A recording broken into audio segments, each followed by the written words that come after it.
Hello everyone, आप सभी का द पीएससी प्रिपरेशन पे स्वागत है। आज हम 5 मई 2026 से बनने वाले सभी करंट अफेयर को कवर करेंगे। उससे पहले हम लास्ट क्लास का रिवीजन कर लेते हैं। लास्ट क्लास में हमने पढ़ा था पाक स्ट्रेट को तैरकर पार करने वाले सबसे कम उम्र के तैराक कौन बने हैं, तो ईशांक सिंह। F1 समर्थित सिम रेसिंग कार्यक्रम का आधिकारिक ब्रांड एम्बेसडर किसे नियुक्त किया गया, श्रेयस अय्यर को। प्रोजेक्ट भीष्म के तहत भारत के द्वारा जमैका में तैनात किया गया पोर्टेबल स्वास्थ्य सेवा को क्या नाम दिया गया है, तो ये दिया गया है Bhishma cube. Inter international labour day कब मनाया जाता है, तो ये मनाया जाता है 1 मई को। ठीक है, और इस 1 मई को इंटरनेशनल लेबर डे मनाया जाता है। इसके अलावा गुजरात और महाराष्ट्र फाउंडेशन डे भी इसी दिन मनाया जाता है। 2 मई को वर्ल्ड ट्यूना डे मनाया गया था और 3 मई को वर्ल्ड प्रेस फ्रीडम डे मनाया गया है। किस राज्य के कांगड़ा चाय को यूरोपियन यूनियन द्वारा संरक्षित भौगोलिक संकेत टैग प्रदान किया गया, तो हिमाचल प्रदेश का है। ग्रीन ऑस्कर से जाने जाने वाला बिटली अवार्ड 2026 किसे प्रदान किया गया है, प्रवीण शेख को और बरखा सुबा को। किस राज्य द्वारा गिग वर्कर के लिए भारत की पहली डिजिटल शिकायत निवारण प्रणाली की शुरुआत की गई है, तो कर्नाटक के द्वारा। गोवा में आयोजित होने वाले 57th IFFI international film festival के लिए किसे महोत्सव निदेशक फेस्टिवल डायरेक्टर नियुक्त किया गया है, आशुतोष ग्वारिकर को। रिपोर्टर विदाउट बॉर्डर द्वारा जारी वर्ल्ड प्रेस फ्रीडम इंडेक्स 2026 में भारत का रैंक क्या है, 157। फर्स्ट पे नॉर्वे रही है, लास्ट पे इरिट्रिया रही है। प्रोजेक्ट 17A के तहत भारतीय नौसेना में शामिल किया गया महेंद्रगिरी को किस शिपयार्ड द्वारा बनाया गया है, तो सॉरी यहाँ पे ये गलत हो गया, तो यहाँ ये होगा मजगांव मजगांव शिपयार्ड लिमिटेड। ठीक है, इसके अलावा जो है भारत का पहला multi lane free flow barrier less tolling system की शुरुआत किस राष्ट्रीय राजमार्ग से की गई है, तो ये की गई नेशनल हाईवे 8 सूरत गुजरात से। सीजीआई जस्टिस सूर्यकांत द्वारा किस राज्य को भारत का पहला पूर्णतः पेपरलेस जुडिशरी घोषित किया गया है, तो सिक्किम को। तो ये थे लास्ट क्लास के रिवीजन। अब शुरू करते हैं आज की क्लास को। पहला क्वेश्चन है, द एशिया यूनिवर्सिटी रैंकिंग 2026 में पहले पायदान पर कौन सी यूनिवर्सिटी रही है, तो चाइना की त्सिंगहुआ यूनिवर्सिटी फर्स्ट पे रही है। सेकंड पे जो है पकिंग यूनिवर्सिटी चाइना की। थर्ड पे जो है रही है NUS सिंगापुर की, और फोर्थ पे रही है यूनिवर्सिटी ऑफ हांगकांग। तो बेसिकली जो है जो है एशिया के अंतर्गत जो यूनिवर्सिटी है उनकी रैंकिंग की गई है, जिसमें एशिया की टॉप 5 यूनिवर्सिटी रही है सिंघुआ यूनिवर्सिटी चीन की, packing university, national university of Singapore, और फोर्थ नंबर पे नांगयांग टेक्नोलॉजिकल यूनिवर्सिटी सिंगापुर, और जो है ये चौथे स्थान पे रही हैं, और पांचवे पे रही है यूनिवर्सिटी ऑफ हांगकांग। इसके अलावा जो भारत के प्रमुख संस्थानों की स्थिति देखें तो Indian institute of science IISS Bengaluru जो है भारत में जो है नंबर 1 पे रहा है, और पूरे वर्ल्ड में जो है 43 स्थान पे रहा है। इसके अलावा जो Savita institute of medical and technical sciences Chennai जो है 128 पोजीशन पे रही है।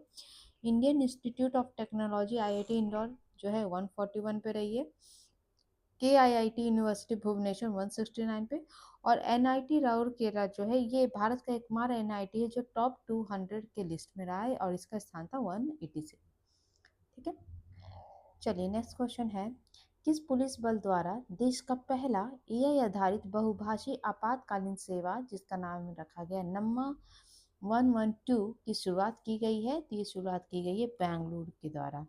बेंगलुरु पुलिस बल के द्वारा ये शुरू की गई है, और ये देश की पहली AI आधारित जो है आपातकालीन सेवा है, और इसे जो है वनकी नाम दिया गया है। वनकी मतलब multilingual voice AI for national wide की इंटरवेंशन। ठीक है, कर्नाटक से रिलेटेड फैक्ट देखें तो टाटा कंपनी के द्वारा बेंगलुरु में हारकुलस विमान के लिए MRO केंद्र स्थापित किया गया है। इसके अलावा कर्नाटक में लाल गुलाबी रंग के स्ट्रॉबेरी तेंदुए देखे गए थे। अक्का पड़े योजना की शुरुआत यहीं से की गई थी। देश का पहला पूर्णतः महिला स्वामित्व वाला औद्योगिक पार्क जो है कर्नाटक के चिक्कबलपुरम में स्थापित किया गया था। नमो ड्रोन दीदी योजना में पहले स्थान पर कर्नाटक था। आयुष मंत्रालय के CCRS के अंतर्गत आने वाला पहला संस्थान जो है CARI बेंगलुरु बना है, जिसे आयुष सर्टिफिकेट प्राप्त हुआ है। इसके अलावा जो है कर्नाटक हाईकोर्ट के द्वारा मासिक धर्म अवकाश को जो है राज्य में लागू करने आने का निर्देश दिया गया था on the basis of article 21। चलिए नेक्स्ट क्वेश्चन है, किस पूर्वोत्तर राज्य की डॉक्टर जोरम अनिया नीति आयोग में पूर्णकालिक सदस्य बनने वाली पहली व्यक्ति बनी है? तो ये पूर्वोत्तर राज्य जो है अरुणाचल प्रदेश से इनका संबंध है, और ये जो है पूर्वोत्तर भारत की और कहें तो अरुणाचल प्रदेश की पहली जो व्यक्ति हैं जो इस पद पे नियुक्त होंगी। ठीक है, नीति आयोग से रिलेटेड फैक्ट जानने से पहले हमने पढ़ा था कि नीति आयोग के अभी हाल में ही CEO निधि चेब्बर बनी है और नया उपाध्यक्ष भी नियुक्त हुए जिनका नाम है अशोक कुमार लाहिरी। नीति आयोग से रिलेटेड फैक्ट देखें तो नीति आयोग जो है इसका फुल फॉर्म है national institution for transforming India, और इसकी जो शुरुआत हुई थी इसका जो है ये ये जो है 1 जनवरी पे 2025 में इसकी स्थापना हुई थी, और जो पहले प्लानिंग कमीशन ऑफ इंडिया थी उसी का जगह इसने जो है उसको रिप्लेस करके इसकी स्थापना हुई थी। इसका ऑब्जेक्टिव ये था कि ये थिंक टैंक पे जो गवर्नमेंट ऑफ इंडिया के उस पे काम करती है, जिसके अंतर्गत जो है कोऑपरेटिव फेडरलिज्म जो राज्य सरकार और केंद्र सरकार के बीच जो है सामंजस्य को और बढ़ाने का और इकोनॉमिक पॉलिसी मेकिंग का प्रोसेस पे जोर देती है। और इसके अलावा ये इनोवेशन, सस्टेनेबल डेवलपमेंट और पीपल की भलाई के लिए जो पॉलिसी है उस पर सेंट्रिट है। इसके स्ट्रक्चर की बात करें तो इसकी जो है हेड होते हैं वो प्राइम मिनिस्टर ऑफ इंडिया होते हैं। इसके अलावा जो गवर्निंग काउंसिल होती है उसके अंतर्गत सारे स्टेट के चीफ मिनिस्टर आते हैं और यूटी के लेफ्टिनेंट गवर्नर को इंक्लूड किया जाता है। इसमें वाइस चेयरमैन भी होते हैं और फुल टाइम मेंबर भी जो है इसका वर्क देखते हैं।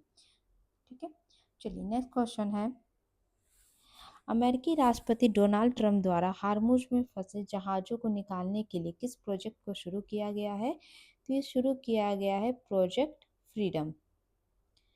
तो बेसिकली जो है जो विदेशी व्यापारिक जहाज है उनको सुरक्षित जो है स्ट्रेट ऑफ हॉर्मुज से निकालने के लिए, जो कि ईरान, अमेरिका और इसराइल के बीच लड़ाई के कारण जो है अब स्ट्रेट ऑफ हॉर्मुज पे जो अमेरिका की नाकाबंदी की गई है, उधर से ईरान का अलग है, तो इस सब के कारण जो है बहुत सारे जहाज वहाँ बहुत दिनों से फंसे हुए हैं।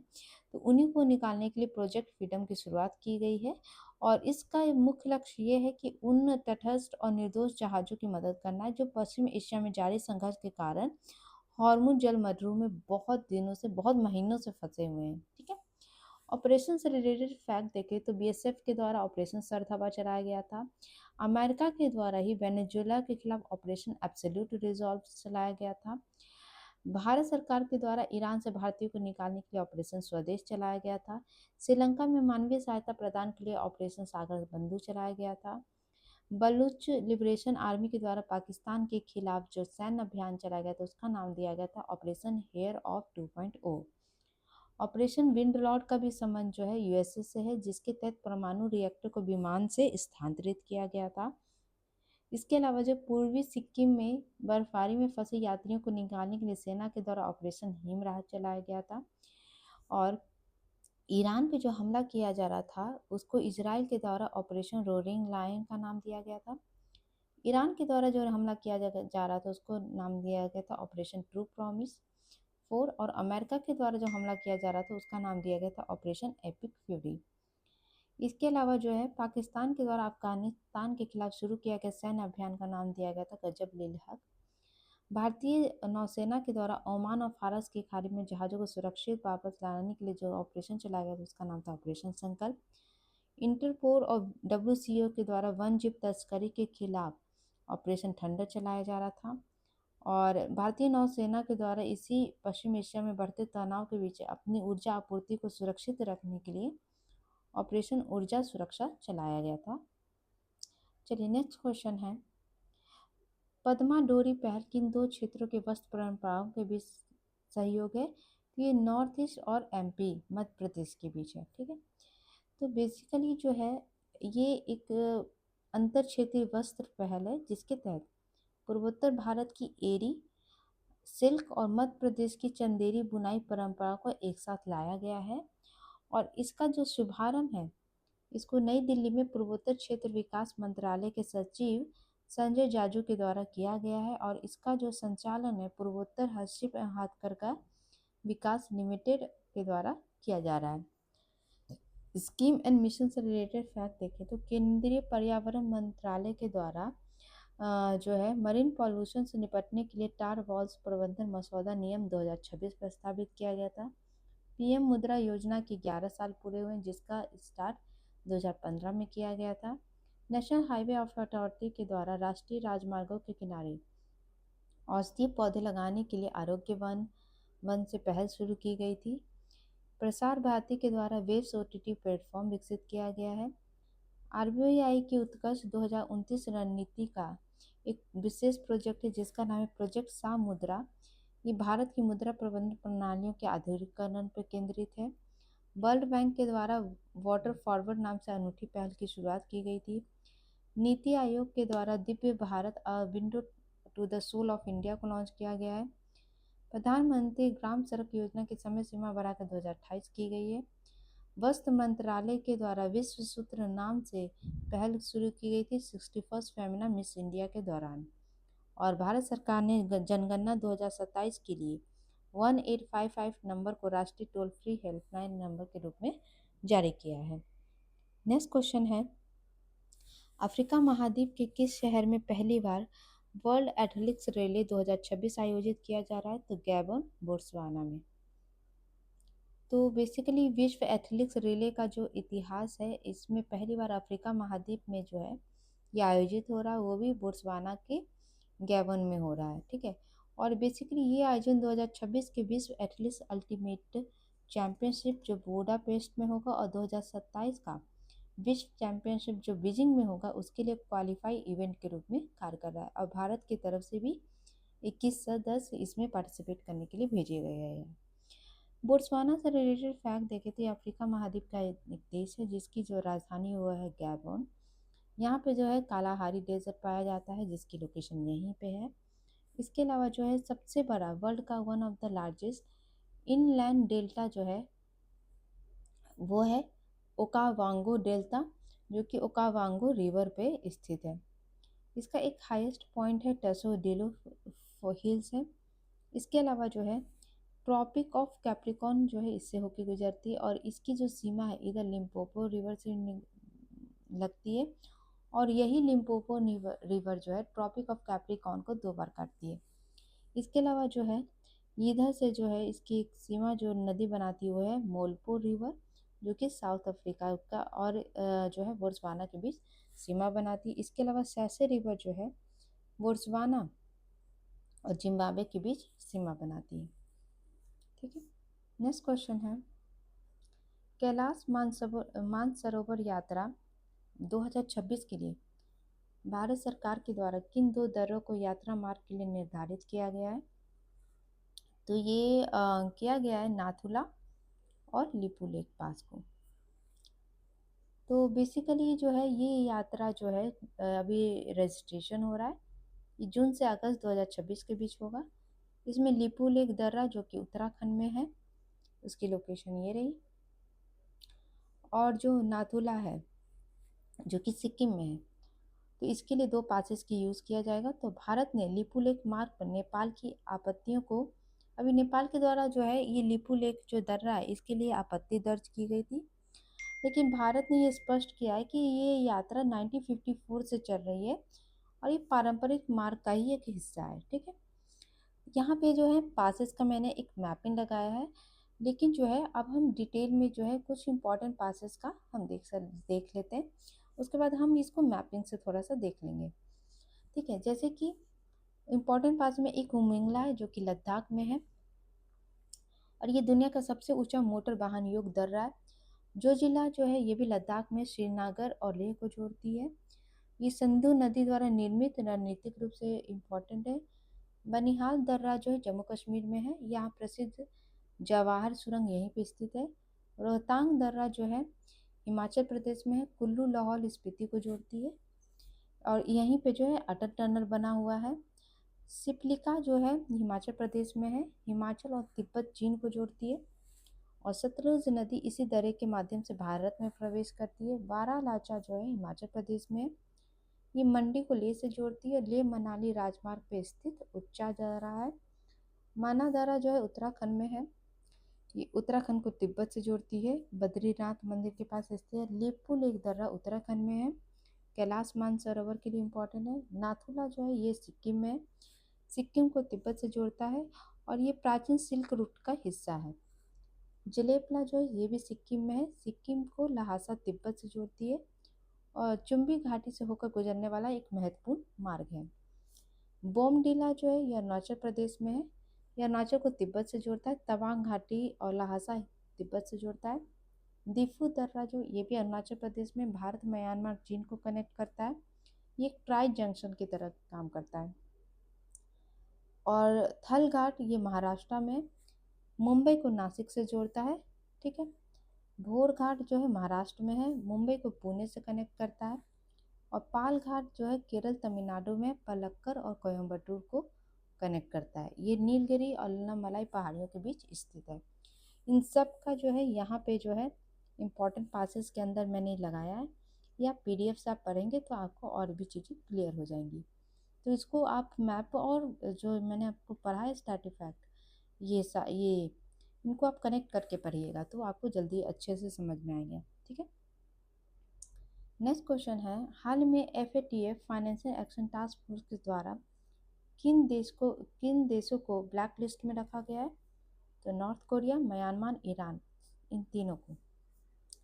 तो बेसिकली अभी बैठक हुई थी और इसके लिए जो इनको ब्लैक लिस्ट में रखा गया है, मतलब high risk jurisdiction subject to call for action के तहत ये कहा जाता है कि बेसिकली इन देशों के ऊपर ये आरोप है कि ये मनी लॉन्ड्रिंग और टेरर फंडिंग जो है रोकने में ये कामयाब नहीं रहे हैं, बहुत सारी कमियां हैं, इसी कारण जो है इनको ब्लैक लिस्ट में डाला गया।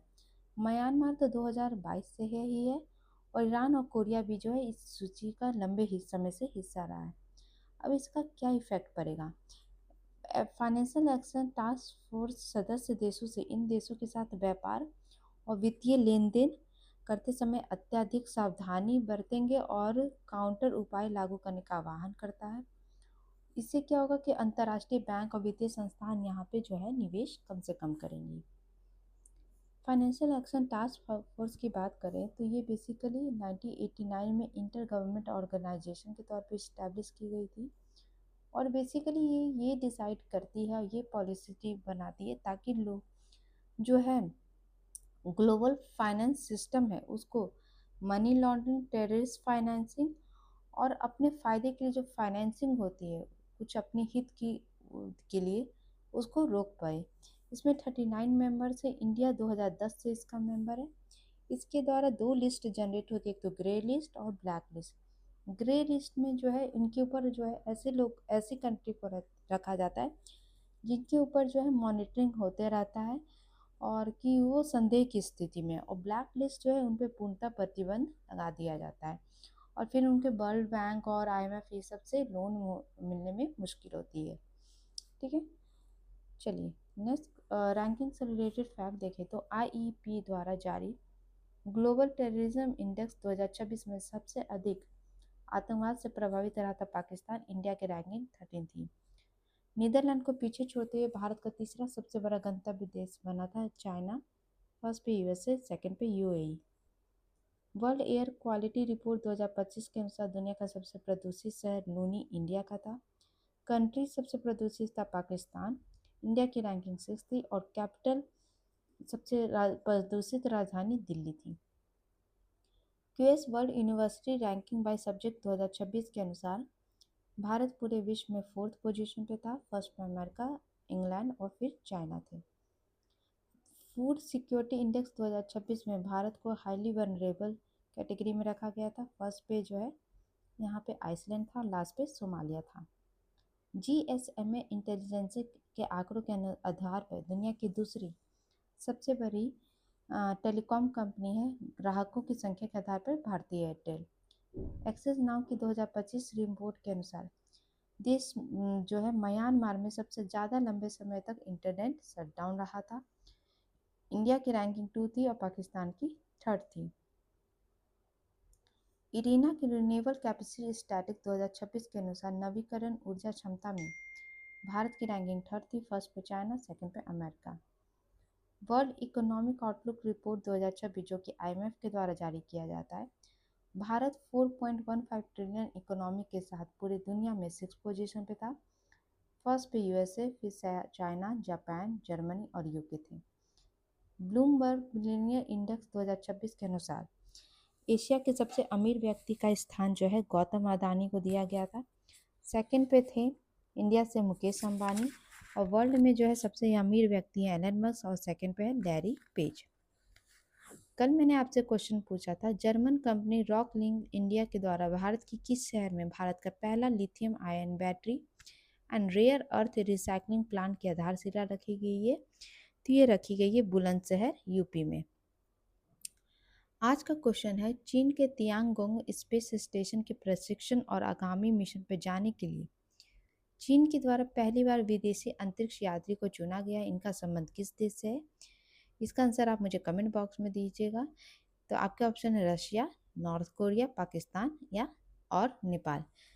और इन जो पायलट चुने गए हैं जिस देश से, उनके पायलट का नाम क्या है आप ये भी बताएंगे तो और अच्छी बात है। ठीक है, इसकी जो पीडीएफ आपको टेलीग्राम चैनल पर मिल जाएगी। अभी कुछ दिन से थोड़ा सा मैनेजमेंट इशू हो रही है, पीडीएफ वगैरह थोड़ा सा डिले हो रहा है। मैं उसको जो है उसको मैं ठीक करती हूँ। और तो और जो भी आपको आपकी क्वेरीज है या कुछ भी आप इसमें सजेशन चाहते हैं तो आप मुझे फ्रीली कमेंट बॉक्स में ज़रूर दीजिएगा। मैं आपके लिए अगर उसमें और भी चेंजेस हो सकती है जैसा आप चाहते हो तो मैं उसको लाने का कोशिश ज़रूर करूँगी। ठीक है, तो ये थे आज के important current affair. I hope आपको क्लास अच्छी लगी हो। तो प्लीज़ चैनल को लाइक शेयर सब्सक्राइब जरूर करिएगा। Thank you so much.